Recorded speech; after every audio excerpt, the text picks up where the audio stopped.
See that.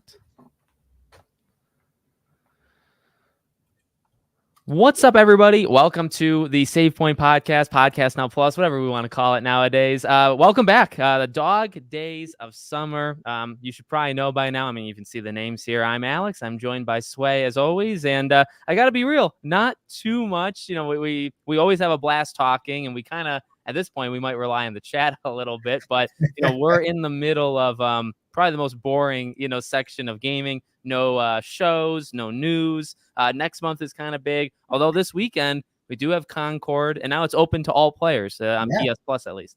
So, Sway, how you doing? Doing pretty good, man. Let me tell you, last time we was on here, I was a little distraught about that Dragon Ball premium edition.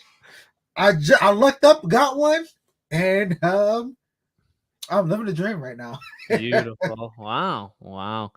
I haven't done anything with Dragon Ball. Although since the last time we talked, I did play Budokai 3 to continue my trek through the old games. I'm not going to get to them all, but I don't know when's the last time you played Budokai 3, not Tenkaichi 3, but Budokai 3 is so good. And that's just a quick little, statement, I guess, for when I do a video on it. I'm impressed. I didn't really, all those games blended into me, like the first game being more cinematic, right, with like the cutscenes of the story. Second game being like the grid, right, where you move from like one, and then the third one being the one you fly around and you pick a different character. And I played all of them, but I never knew which was which. Like I remember flying around in kind of like this empty little world, but I didn't know that was 3 compared to 2 being, the grid and stuff. And going back is like a wild ride. But 3, a hot take, 3 I think is the best of the Budokai games. I don't know if that's I think so too. Even I know a lot of people will say Raging Blast because of the characters, but Budokai 3 actually had, I believe, every character up to that point in the game versus Raging Blast was missing some. And even the features, it just seemed like they found everything and they kind of hit their stride. And I think that was always the difference between the Tenkaichi series and the Budokai series. The Tenkaichi series gets a lot of love, but the Budokai series was more. It was the more competitive way to play because it was kind of like a hybrid 2D style game kind of. Yeah. Like the combat in 3 freaking rocks. I mean, it has a way of being cinematic and charging up and going into Super Saiyan 2, 3, 4, and the destructibility and all that. Oh my god. It's so good. But Budokai 3 is the game, like playing it back then at whatever age is what like we're seeing Sparking Zero as now, right? Yes. Like, it's just like unreal. Like that to me, if I played Budokai 3 as like a 7-year-old, that's what I would have, thought it was. And that's the first thing, like the moment that they that's why I think it was so important to me. Like with Dragon Ball Z Fighters, it was something I looked at and I was just like, okay, like this is another Dragon Ball game. Like I like it, I'll play it. Same thing with Xenoverse and Xenoverse 2. I like it, I'll play it. Of course, I'm a fan. But when your announcement trailer is showing off the Budokai games, the first thing I'm thinking is like, that's my childhood. And then like I still have reservations, and I didn't get excited actually until Summer Games Fest when we started seeing gameplay, because you just never know when they bring back an old franchise. You never know what they're going to implement, what they're going to change. Is it really going to be like you remembered it, but like enhanced? Yeah. And once I seen that it was everything that I remembered, but just better, then I was like, okay, I'm hyped now. Oh yeah. I mean, Sparking Zero Day. I think I have to go to a wedding. My wife, she's a manager. She's the office manager at a foot doctor, and the doctor's getting married. And I think his wedding is the Saturday. And Friday is Sparking Zero and Metaphor. So it's like, I'm only going to lose 3-4 hours of my time, but terrible timing, and shame on him, honestly, for putting it that day. All right, Juan, what is going on? I don't know if you talk about, so the water thing. So like, I don't know how like deep I want to get. We've never diagnosed this, okay? But I have a lot of signs of autism. If you look at like a lot of the signs of autism, I have it. And I have seen that autistic people generally are, like, I was watching water park videos literally yesterday, like water slide videos.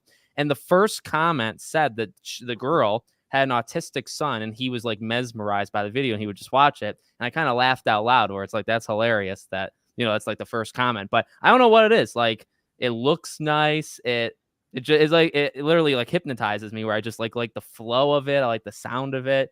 I don't know what maybe it's autism if one day I ever get checked for that. I don't want to pay the money to do that. And it's not like debilitating. So like, I don't feel the need. That's like the most sincere answer I think I give. I don't really know why, but like water parks are just the greatest. To piggyback off you, man, I find myself staring at water so much. That's why I kind of Well, like sometimes you will say it, and I'm just like, he really is like me. So maybe it's autism, maybe it's just mesmerizing, and that's all it is. No, I don't know. It is. I have legitimately the last few days been watching water park videos on YouTube, and then funny enough, Planet Coaster does its thing today. What's going on? What's going on? Concord is the game of the decade. Skull and Bones is a close second. This is it. This is it for now. I have a video on Concord that'll go up later, but I want to say a lot of the same things now. This is like do or die for Concord, and I can respect them doing the like opening it up, right? I can respect that, but it's a big risk because like if the game is bad and you're letting everybody play it this weekend, you're gonna be screwed. Done. Yeah, you're done. You're literally done. Because now next weekend, or heaven forbid when the game comes out, you've already. And this is what I said for like Quidditch Champions. I have more confidence for Quidditch Champions. So if you show Quidditch Champions and you let people play it, I think people will be tied to it and they'll want to come back. Exactly. You could want to come back to Concord, but you also could say, no, I've seen what I needed to. You know what I mean? Yeah. All I needed to see. It's a gamble. It's especially for a game that is. I mean, it seems like everybody has controversy these days, but it doesn't have the best outlook from the communities that inhabit games right now. And I think that because it's not looked upon fondly at the moment, this is a rare situation where it's like we'll always talk about for a lot of games, like this is make or break. This actually feels like it's legitimately like make or break. Like you're gambling, but I do like the confidence that they're at least going like we're gonna put it up there. So that is kind of gives you a little bit of confidence. But boy, that's going to be a false like mistake if it is not received well. Yeah, and also I said it in the video, but I'll float it out here. I don't want to get too like conspiracy wise, but what if it's also a case where there's not enough players like yesterday, right? So they're looking at, okay, this weekend was only supposed to be for pre-order people and the codes that they gave out. And they looked, and what if they said, "Oh my God, there's only 20,000 people that pre-order." You know what I mean? Like they have like that part's not conspiracy. They know who pre-ordered it, right? Exactly. And they could say, "Man, we wanted like 100K to play this weekend. We're gonna get like 30, so we might need to open this up to everybody to like not have it be a disaster." Now, and I don't know that. It doesn't feel like it has a lot of following though. But at the same time, like it might catch on in the genre it's supposed to catch on. So it's hard for me to know because I'm not really in that circle, but there's a little conspiracy I have where it's like I wonder if numbers were looking low and they're like, oh man, we got to open this thing up and have everybody play it. I would like to think that especially like me and your algorithms on Twitter, for example. Yeah. Well, the Twitter algorithms are wild. Yeah, they are. And I would honestly say like they're not balanced, but like for whatever reason, like my Twitter will pick up on like almost anything that happens in the industry. There might be a few times where I miss something. I'm super late to the party, and YouTube might have to fill me in on it. Yeah, but I would like to think that I see everything that comes across, and on YouTube, Twitter, Instagram, you name it, nothing comes up about this game. Nobody's talking about it. Now, admittedly, I haven't gone out my way to search for it, so that could be why it doesn't come up. But I just don't see anyone mentioning it, and I don't know where the following is. But we're gonna find out really quickly. Yeah. I'm gonna. I've been kind of under the radar, excited. A person gave me a code for back when it was like invite only, so I had so I was like, okay, I'm gonna give it a try. Like this weekend, and now it just opens up to everybody. So it's like, okay, I'm gonna at least. I think it maybe opens up tomorrow, if not Saturday. I'm gonna give it like a good day, like play it a couple hours, see what it. I'm not gonna like let it. Like I'm not gonna wait a year for this game. You know what I mean? Honestly, I'm not waiting a year for like Multiverses. Like Multiverses, I thought was solid. I played it a bunch, like the first week. Haven't touched it since then. Like it's not a game that fully grabs me. Maybe I'll come back with characters, but I'm not gonna wait a year and a half. And I do that a lot. Like Battlefield 2042 has seemingly fixed itself. I stopped at the beginning. You know what I mean? Yeah. So it's like Concord. It's gotta like the loop, the gameplay loop has got to get me the first day. if it's not going to give me the first day, what am I supposed to wait like 3 weeks for it to give me? You know what I mean? Yeah, especially because of I think that there are a lot of people always talk about the gamers that have to choose between what games that they get, which is why that they have to. But then there's gamers like us that like literally we play a lot of different things. We have a lot of variety as far as like our game selection goes. Yeah. So it's like if you're asking us to invest time into these games when we could spend other time beating these games before the next onslaught of games come out, then you're gonna have to bring something special. Yep. Yeah. No, it depends slightly person to person, but I do think we're kind of united in we have to balance time. And Concord comes out around Black Myth, comes out around Star Wars Outlaws, and then all those September games. And then even if you're not us, since you only get 2, 3, 4 games a year, which is a lot of people, but you might already have your shooter, whatever you want. I don't even know what genre technically. Call of Duty. Yeah. You have your COD.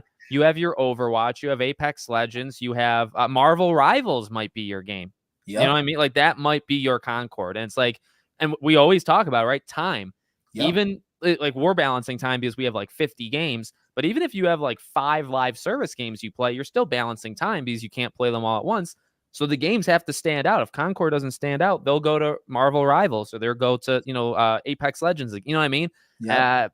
I think it's all about time. And I don't know. It looked okay in the gameplay, the previews that were like 2 weeks ago. It looked fine, but it's a game I think you gotta probably play. It being like a $40 game, like where it's not free to play. I think definitely like I get it, but it also hurts it. It's like to get it, you literally have to give the money even to try it, right? It's a game that you need to try, but like you're gonna go out of your way to give the $40 to then play it.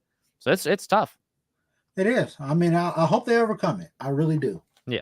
Because it does have potential. It does have potential. Just like Marvel Rivals, I think has potential, extreme potential because of the way Overwatch went. Yeah. So I see a lot of these games and I just go like, if you can succeed, you stand to make a lot of money. If you fail, you stand to I have no idea. Yeah. I mean, like the character. I like the character thing in Concord, where like the previews really talked about just how different everybody felt, and they felt different in the initial trailer. Yeah. Oh yeah, that too. I mean, the initial trailer I think was that just came off across as like obnoxious, where it's like we have grown past 5-minute cinematic trailer. Real as a community, I think we're done. Especially for a game that we really didn't know anything about. It's a new IP. It's trying to make its mark. We knew it was a live. That's another thing. You know what I mean? It wasn't like, oh, brand new PlayStation first party game. It's like, oh, what could it be? And you see a 5-minute cinematic, and then you're saying, well, what is it? What is it? We knew it was a live service, kind of thing. And then they disguised it as like that trailer. And it's like, that just takes time. That just like wasted everybody's time. So, because we're never going to get that in-depth storytelling that you're giving us like that. Yeah. they say they're like weekly cutscenes or something, where like you're going to hear about the crew, like when you boot into the game. But I don't know how deep that'll go. A small rant here, because I hate when games do this. Call of Duty would do it, and they would always like, it is mostly to the live service games out there. Y'all will claim, like at the beginning, they used to fool me all the time. I'm like, we got a story for this. Yeah. And I'm like, okay. And then it's like at the beginning of every season, there is this like 5-minute cutscene, and that's all you get. Halo did it, Call of Duty did it, and I'm just like, where's the story? Like, I'm a single player game. You get like a gamer, you can't tell me you're gonna give me a story and then you do that. Yeah. And I remember being young and like, because it happened all the time, right? Or I truly, I feel, can remember when I fell for cinematic trailers. Like when you watch, it's like there's like a clear line when like you just realize that like they aren't real and they're for marketing, to get people to work for them. You know what I mean? Like, but I remember being young and like looking at these trailers, and then the game would not turn out like that, and I would be like frustrated. I'd be like, but I saw, and I would also not understand it. So I would say, but I saw that trailer. Like, when does that happen? Or like, is that in the game? Or like, I wouldn't get it. And then eventually, you kind of realize what happens. But I remember it like legitimately confusing me at times, where it's like this scene is not even in the game. And you get it's just because it's what could have been. Yeah. And I Yeah. think it's also the mixture of just we don't have the exciting cinematic trailers that we used to get. Like WB is for all the things that it sees an up 1 minute and then a down the next. Yeah. But their marketing, their cinematic trailers, every time just leaves you getting hype. Like it doesn't matter what the outlook on the game is. The cinematic trailers always, they never disappoint. And the Batman Arkham Origins ones, I remember just being like super excited just watching those. Yeah. The Deathstroke and Batman battles in that cinematic trailer. It's they when they're done correctly, they are absolutely amazing. They are the most beautiful lie you would have ever been told. Now WB's a big culprit. Batman, just in general, like just the Arkham games are big culprits. I think maybe that, you know, that did come through in the game where it's like, oh, thank God. But yeah, I don't know. I just remember being like, where are these scenes? It's literally deception. Like I can see myself in real time being deceived as like a 12-year-old. You know what I mean? Crazy. Hawk Chua. You know, I didn't know what, because I didn't watch that originally. I didn't know what that was until maybe like 3 days ago. And now I know. Is she really getting a series on her? Is that real? She's confirmed that she is, but she's also confirmed she's turned down a lot of stuff as well. So. Well, okay. Why would you need to turn down? Why is she being offered things? I guess is my. That's what I was kind of confused too. I was like, it's just one moment in time. Yeah. What talent did you see out of that? I don't. Well, I think that's honestly, not to get too derailed by that. I think it's almost interesting that social media moves so fast, right? And you need to make a mark to like truly stay around. Mm-hmm. And those moments happen like 15 times every day. Like literally that moment. And maybe it's like as time goes, you literally need to capitalize and get like a movie made off it in order to stay relevant, because the people that do it and realize, oh my God, I have this literal like 1 hour of fame. They know they're going to lose it because they've grown up on the internet culture, right, where they do lose it. And then you have to like double down to like make a movie on it. I don't know. It's interesting. Do you think PlayStation is going to the China event and TGS to show they're not first party games and saving their hitters for first party for a showcase to give us a good showcase? I think Lost Soul aside is the reason why they're going to the China one at the end of this month. Agreed. And if not, then I don't know why they're there. What else could it be? Unless they got something else that they're not telling us. Yeah, I mean, if they want to pitch a new game, or Death Stranding 2 seems highly possible to be at Tokyo Game Show, so like that could be the reason that. But the China one, I think is I think that's got to be Lost Soul aside. So yes, I think they're saved, like Ghost of Tsushima's of the world and all that stuff would save for their own thing. Yeah, no, anytime I get to see water, we're living in a water renaissance if you think about it. That game Pools came out this year, and now we're getting a water park expansion kind of thing in Planet Coaster. I'm living in the best timeline.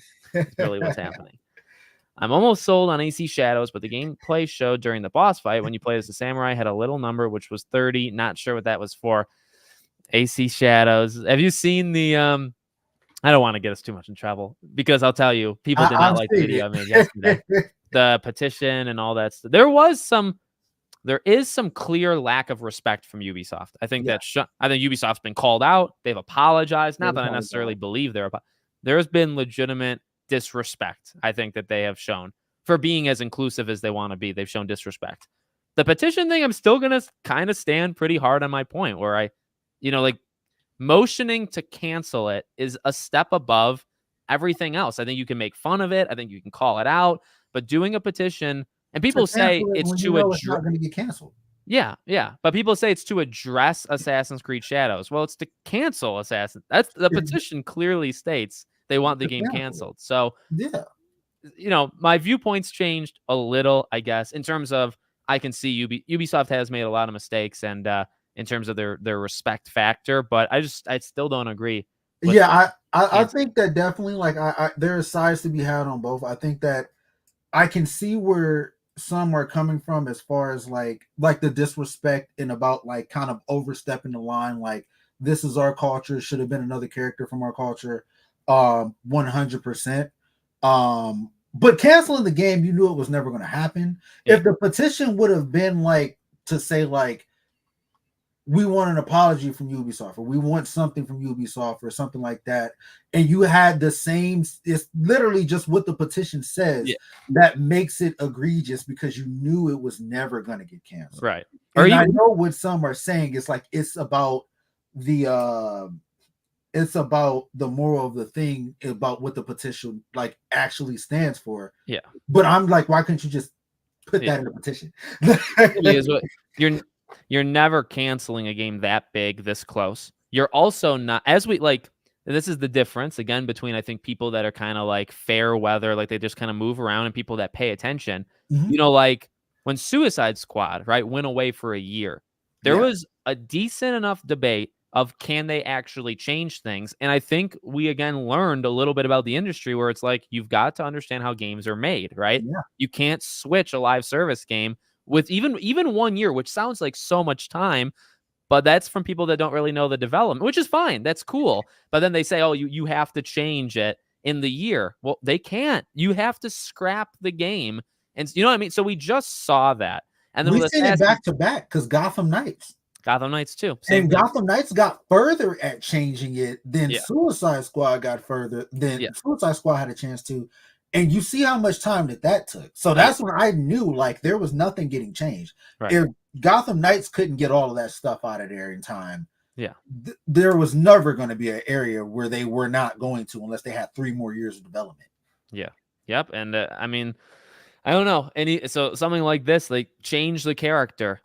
I think you can ask for an apology for the character. I don't think it's reasonable. Like, you can't unless you're adding another 3 years, because you have to take into effect it's not just the character stature, it's not just the skin color. You got to think about, it's the game first, right? So how's the game made? You have dialogue, you have cutscenes made, you have all of this different things that's pre-scripted and everything that you would have to go back and change. It's not just as simple as changing the character. You can't also have like a voice actor sound like me but look totally different, because then that's going to be out of place. So it's just literally, there's too much that has to happen in order for that to happen. And I get that that's probably why they're like, just cancel it. But again, when it's this far in development, it's this close to coming out, it's unrealistic. And we're still only, and I'll stay strong on this too, we're still only like 2-3 months away from name calling and putting down those that buy it. And like, we're not there yet, but I think we're actually very close. I think I actually have seen it in the comments of the video made yesterday with like, if you buy it, you're this, that. And that's another thing I mentioned, with the Hogwarts Legacy thing. Like, I think I'm gonna be proven right on that. Where again, like the biggest message would just be, don't buy it. Don't buy it.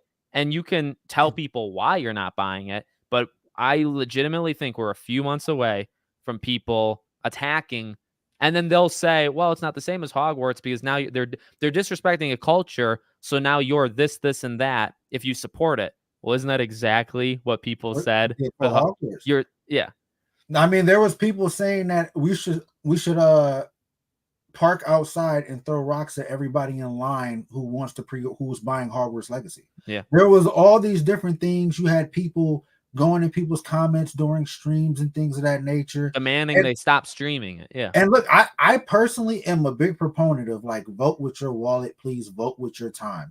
If you follow me on Twitter, you know I am not a fan of the Acolyte at all. I always say, if you do not like it, truly, just do not watch, because it's going to come through. And they've lost over 75% of their audience. So that is coming through. So, I mean, it's the same thing here. It's just like, don't support it. It's going to send a message. And that's what needs to happen. You hit their wallets. And you stay consistent, and you boycott Ubisoft or whatever you do. And that's good. That's fine. I think that's allowed. We're only a couple, like, covering Assassin's Creed, I don't think it's going to be all that fun this time around, because there is just a lot of garbage around it, which sucks. But there's other. Well, in November there's not as many games, but I should still find stuff to do.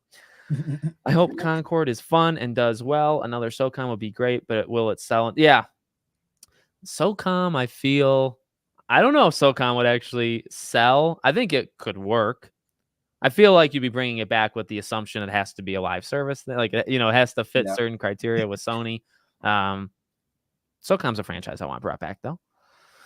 I want to see gameplay for Quidditch Champions, but WB is dumb and won't allow anyone to show. Yeah, but I will say with the gameplay, I only want to be able to talk about it. I don't. Because truth be told, like I didn't capture like nothing. Like I don't have footage. I actually think many people don't have footage. There's watermarks and there's all sorts of things like that. You would want to. yeah. It would be very, very bad to do that. But I think just simply talking about it. I don't know. I feel like something could change in August, but we'll see. And I think that also I think that there is a very well thought out plan as far as marketing goes for them. And I think that the reason why we haven't seen anything, I don't, to my knowledge, they don't have any other games coming out.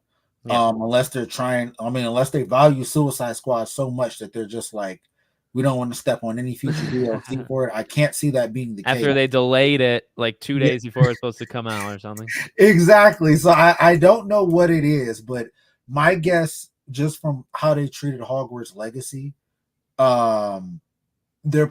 a Harry Potter IP. So I truly believe they have a huge marketing push planned, and we're kind of seeing it because the social media account is even significantly more active. It is on par with what the Gotham Knights ones was at first when they first started. Same thing with Hogwarts Legacy. They even respond to you in the comments and things like that. So they're reading the comments. The Discord, the team is active there occasionally in the Discord, I would say. So I would think that I think that there's a push coming. We just gotta wait. But being able to talk about the game would work wonders. Yeah. I truly believe it would gauge a lot more hype. Yeah. Like I said, I was shocked that I saw the trailer and I thought, oh, fine. Like I was excited, in the live stream, and then a couple days go by and then I start to see things, and then I check the trailer and it's like, oh my God, it's getting ratioed. And I was like, oh my, what? I didn't know that until you said it the last time, and I was like, really? Yeah. And it's got to be because of what they showed versus what people were expecting to see, which I think actually largely is fair. But that's what makes August, like July is so dead because you have very limited games coming out. You really don't have a lot of games coming out like soon, right? So it's like you got nothing from the past, nothing from the present, and nothing from the future. In August, you have the Black Myths and Concord and Star Wars Outlaws, but you also have Quidditch needs to like start talking. Astrobot should show more. Lollipop Chainsaw and Epic Mickey, and like the list just on and on. Silent Hill 2 should show itself eventually in the next month or two, right? So August, I think, is much better because it's not just the games coming out, but also it's like, okay, time to like start the engine again. Yes, companies were like taking off this month. You see, like the first week of July, and I was like, oh man, I only thought they did that for Christmas, but companies were literally giving their employees, which is fine. I'm not saying like don't do that, but I think it shows how dead it is, right? Where it's like take the first week of July, just kind of hang out. And that they'll be back. Sometimes they take multiple weeks off, honestly.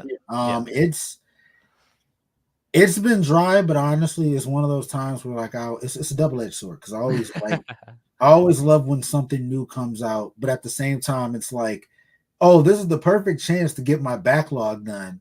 And what I end up doing is just like I'll start my backlog, and I'm like, this is a good time to like get through a show or two. So it's just too much going on.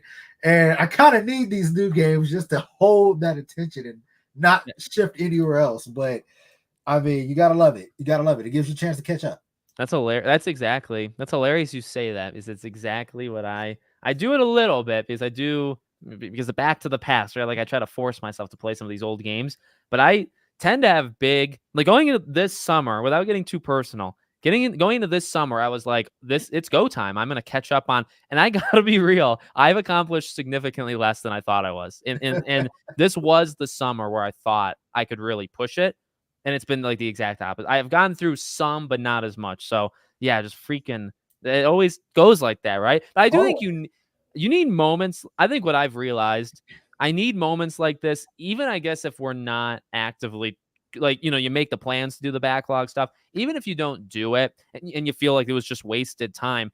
I think almost like I speaking for myself, my mind kind of needs it because once we get to September and there's like 8 new games and all I'm doing is playing these 8 games, it gets a lot and I don't get burnt out. But then I kind of cherish like, oh my God, we have 3 weeks where there's no new game. Like, you know what I Yes. mean? It's like, thank God. And so that's made me feel better about like, say, July or last month, right? Where it's like, I'm disappointed I didn't do more, but I think our brains need this because we're going to get, this is just us. Other people play 2 games a year, right? So it's Yep.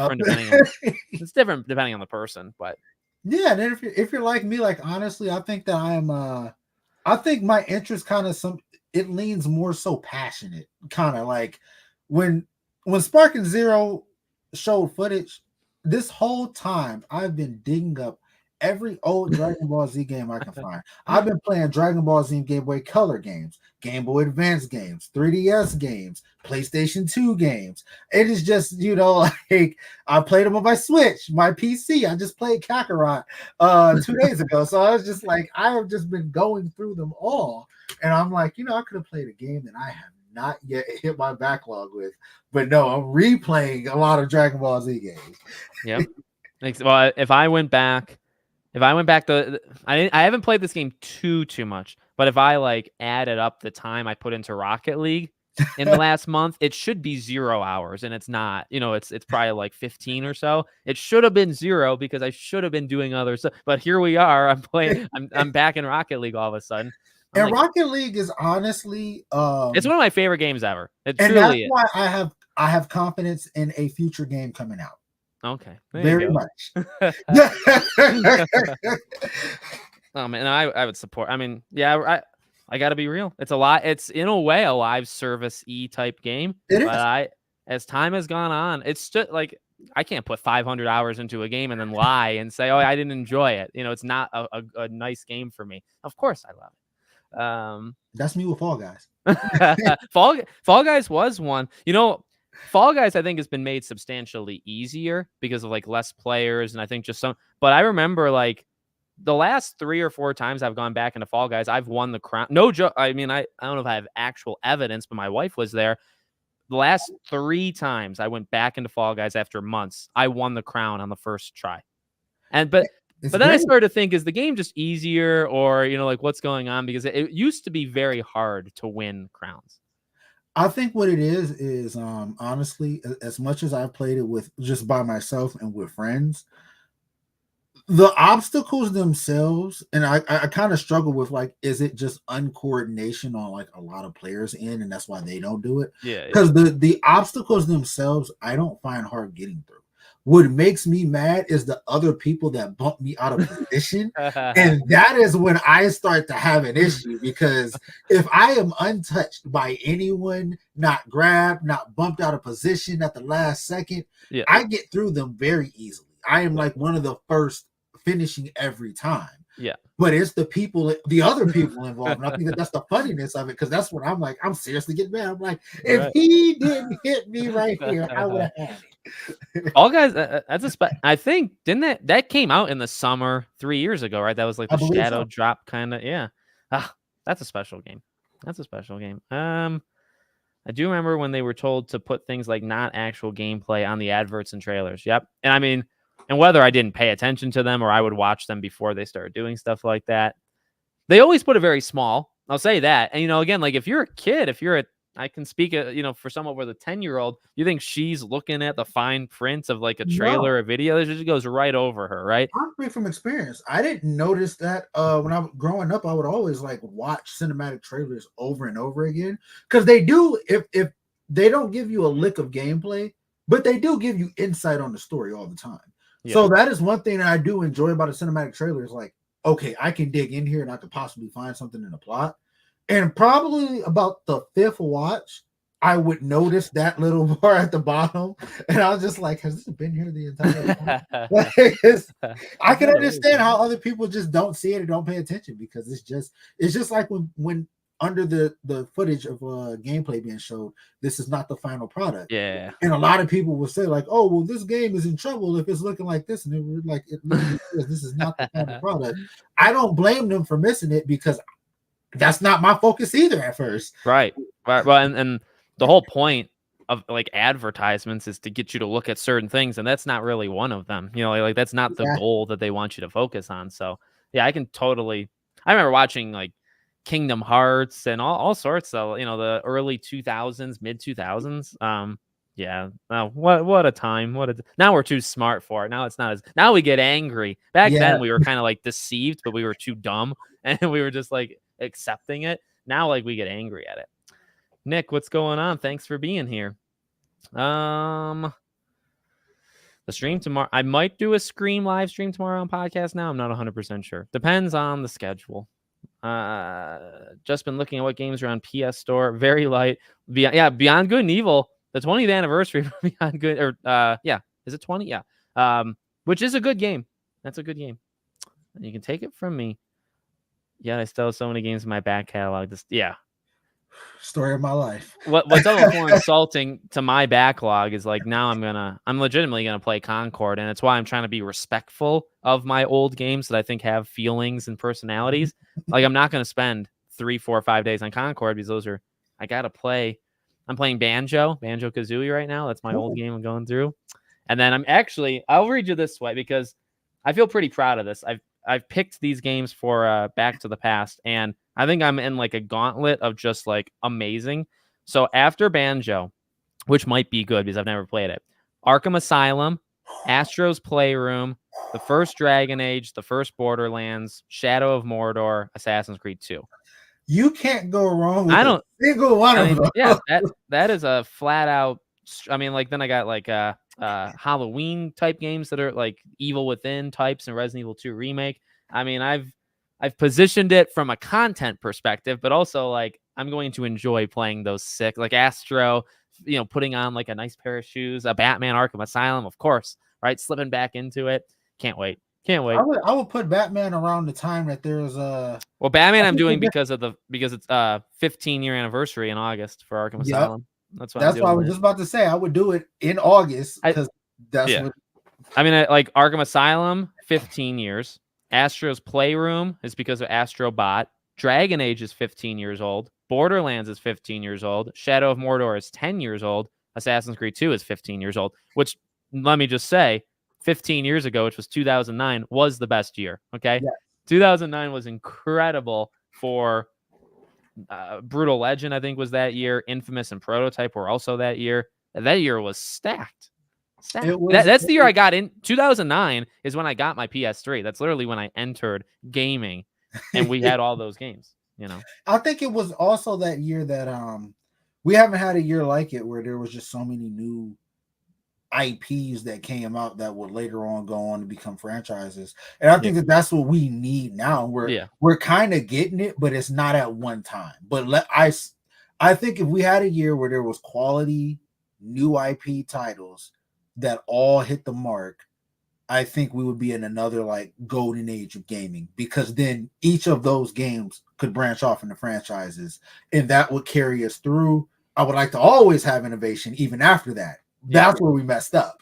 Yeah. But it was a special because like, I mean, like Batman is connected to Batman because I was going to say like, you think of the last couple of years, Elden Ring is very impactful, but like Elden Ring comes with like the caveat that they're not, most likely, they're not going to make Elden Ring 2 because they don't, besides Dark Souls, right? And then for every like Plague Tale of the world, which I think was like 2017, 2018, somewhere in that range, like it was either so long ago or because games take so long, right? They're all spaced out.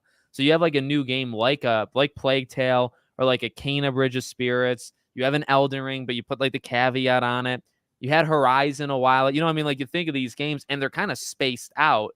And that's just like the downfall of making games. Like I don't think it's possible. Like Batman, Dragon Age, Borderlands, like Assassin's Creed 2 is a sequel, so I guess that's not new, but it was the one that catapulted. You know what I mean? Yeah. Infamous and Prototype were brand new kind of ideas, right? So I don't know, like, is it even possible to get 6 original IPs in the same year that become legitimate franchise? I feel like that's next to impossible. I think it is. What we need is a lot. As studios are constructed right now, with the people in charge of them, the ones that are in charge of just coming up with a creative idea, I don't think that there is enough people with that type of creativity involved in a lot of these companies for us to get that. I think in order for us to get that, you're going to have smaller studios like Shift Up, for example, that I think that Stellar Blade was lacking narratively, but the potential of a narrative being branched out and expanded upon more is definitely there. And even that would get us there. Even more of that would get us kind of closer to that time. Yeah. But we would just need more creative people in charge of a lot of studios in order for us to get that. I think it's possible, just not as companies are constructed right now. As things stands right now, it is not possible. If we have a gigantic change in the industry and a mix up of just leadership, teams, everything like that, I think you see a totally different landscape. Yeah. And you look at these, and some of them are not like Infamous. In my video, I said it wasn't as good as I remember it being. Like, they don't all have to be perfect. Like, a Stellar Blade's actually really good because you look back, like Prototype had a weaker story. I liked it. I liked the characters and story, but generally people think of Prototype with like a weak story. But like Stellar Blade, is there a couple weaknesses? Yeah, but you go back to Infamous. Infamous had weaknesses. I'd say like Arkham Asylum was a pretty perfect game. Dragon Age was kind of perfect. Borderlands was actually really good across the board too. Assassin's Creed 2, not all of them had huge flaws, but some did, and they became. Infamous had flaws. Prototype had flaws. A couple of them had flaws, and they became something. Brutal Legend didn't get a sequel, but so yeah, I think a Stellar Blade actually is a really good, where it's like new games can have issues. We're harder on them now than we were 15 years ago, but I think you can have a little bit of retrospective, in your head and think you can still make them franchises, 100%. 100%. One of my favorite franchises of all time. My favorite franchise game was Devil May Cry. If you ever played the first game, and that's the thing, I love the stories of the first game. I hate playing it. The reason why I hate playing it is because it's so different from every other game that you play for Devil May Cry. It's extremely different. And it kind of takes you out of it because now you have to relearn all over again how to do this. And that's something that they learned from, and it wasn't perfect, but they went on to better that. I would say the first Spider-Man game, it was pretty much a very solid foundation, but you could see from Spider-Man 2, from a gameplay perspective, everything just felt smoother. Right. It regressed in certain areas, but it progressed. Where it counted, it improved. Yeah. I just want this more a direct question. Concord, I believe you can something Concord right now. They can unlock like midday tomorrow, but you can. I'm pretty sure you can like pre-install or pre-download or whatever. I think you can do it literally right now on PS Plus. So just check that. Been playing Stellar Blade. Oh, look at that. Stellar Blade and 7 Rebirth. I suck at Queen's Blood. Queen's Blood is a phenomenal experience and one that you just stick with it. I gotta be real. Like, I really embraced it. I didn't look up like videos to try to get me. Like, I built a deck. I heart of the cards. You know what I mean? You gotta just believe. So just keep with it. I downgraded my PS Plus subscription, but I still have it up to August 4th. So I downloaded Red Dead 2 as my last game, at least for now, in that subscription. Oh my God. Red Dead 2. Red Dead 2 is one of those I need to get back to. Red Dead 2, I think, has like a bond. Red Dead 2, I was even talking to a friend of mine where it's like, it's a game that his reset it. Mine's Rocket League. When I need to like reset or play a backlog type thing, I go to Rocket League. He goes to Red Dead. And I think actually quite a few people might go back to Red Dead as a, you know what I mean? Just like a palate cleanser where it's like, let's go back to one of the most perfect games kind of ever. I think people, you see people that say like they played Spider-Man like 50 times. You know what I mean? Like Spider-Man is that. Yeah. Spider-Man, I'd say like Batman Arkham. There's some people that just play Asylum City Night like over and over and over. And that's cool. Like that's a lot of games I think can be that for different people. I would say, my reset games will probably be the Batman franchise or the Devil May Cry franchise. I just jumped to playing one of those. There was a large period of time where I would play both every year. I think I actually played Devil May Cry. I played Devil May Cry this year, but I haven't gotten around to playing Batman this year. But it's like something that I cycle through every year, just randomly for no reason. So like, I think it's just that it's a comfort game, probably. Yeah. No, yeah, comfort. That's literally, yeah, a reset, kind of like you feel comfortable with it. See, I keep a lot of those in my head, which is weird. And again, maybe that's a sign of like a deeper mental issue. Like I almost reset by thinking about Life is Strange, by thinking about I think about What Remains of Edith Finch like every month. I've Yeah, only played it like 3 times, but I think about it. You know what I mean? Life is every, Strange. trust me, I have a whole countdown for a game I think about too much. Oh, good, good, good. Yeah, like Life is Strange, I think about maybe every other day. No joke. The first Life is Strange, I think about it almost daily. I've only played it 4 times. Like, and you would think I would play it like 700. You know what I mean? I don't know. Nowadays, it's more the repetitive. It's the Rocket Leagues. Back in the day, it was like Sims and NHL was a game I would just play over and over and over. I don't know if there's ever an actual single player game. Sly 2 and 3, I've probably played like 10, 12 times each. So like Sly might have been that game for me. But yeah, for whatever my reset games are not single play. I think about single player games a lot, but I don't actually shocker, I don't actually play them. Plague Tale was 2019. Yeah. As soon as I said Plague Tale was 2017, I thought that's wrong. I should say 2018, 2019. Yeah, they were fast, man. His Plague Tale Requiem was 2022. So only 3 years in between. Did notice yesterday that Control is 5 years old next month, waiting for Control 2, still on their list of games being made. Yeah. Wow. It's nuts how actually old some of these games are becoming. 5 years. Where did the time go?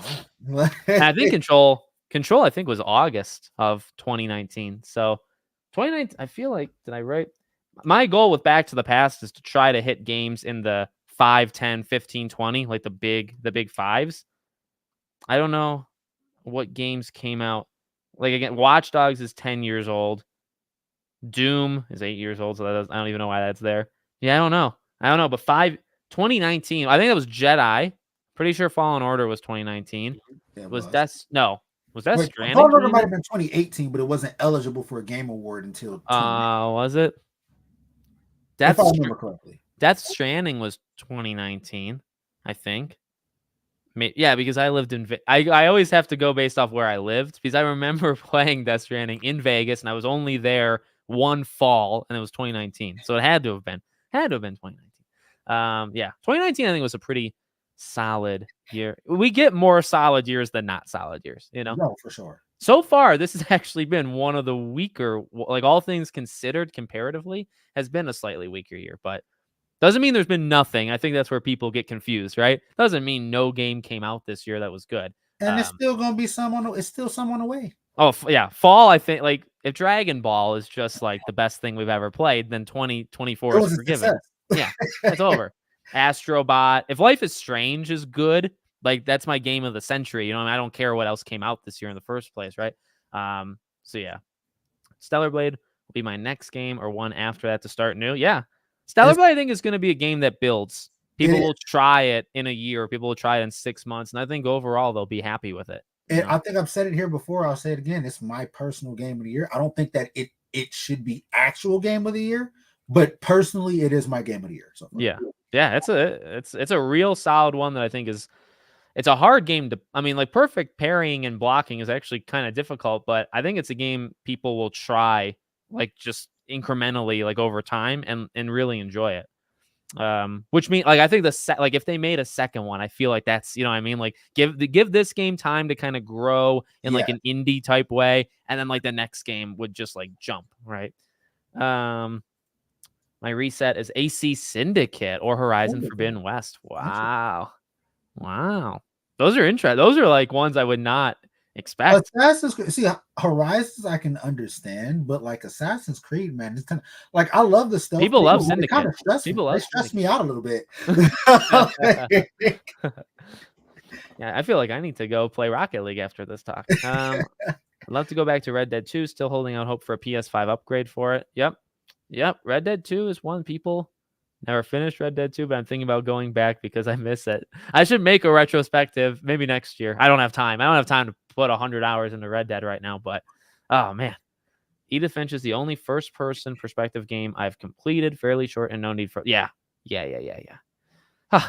I couldn't... Well, you know what? If that's the only game, may I recommend Unfinished Swan. which I think is not as good, but it's a legendary game made also by them. My game of the year so far is either Stellar Blade or yeah. I think Stellar Blade, Final Fantasy can maybe throw like an extra 1 or 2 in there. I think it's pretty like coming into focus what is game of the year so far. Helldivers might be. Yeah. But the fall, there's going to be some like Black Myth. Maybe we can do this, as we go in the next couple of weeks, like what games could do game of the year. Black Myth can stand out. Astrobot, I think, could be like massive, right? 100%. I think we probably got like a good 5 to 7 in the fall that could add to the list that we already have, which is, I would say, a little bit short, but I think in the fall we can add a good half dozen or so. Well, is there anything else you want to say? We almost reached the hour mark. We did great. For the dog days of summer, we kept ourselves going, along with the chat, of course, the helpful chat. I mean, I see Banisher's love in the chat here. Yes. I'm glad someone mentioned it because it's the game no one talks about. I feel so bad. Because they tried even on Twitter. Like I've seen like promotional type of like not breakdown. I've just seen like almost like developer type diary type Twitter videos. I just feel bad because it gets like a couple hundred likes, which is low. Like that signals the game did not, make a mark. Well, it made a mark. It just didn't, sell. But it's like, man, I feel so bad because I think it's one of the better games of this year to me, honestly. It truly is. I think that it had some of the best character work, I think, of most games this year. And I think that it's one of those games that was just very underrated and underappreciated, honestly. It's one of those games that comes out and does nearly everything right. This is a video I have to like make as like a rant at the end of the year because thinking about it, it's my second. Like Final Fantasy is my number 1, Banishers is my number 2. People talk about the whole political. And I think we've said this before. The back and forth. Banishers did everything anybody could want, and it was anything. It was a new IP. You can't complain about there was no diversity to be had. They're new characters. Right. It wasn't going off the back of anything. It wasn't forcing anything. Nope. It told pretty equal story between man and female, like male and female.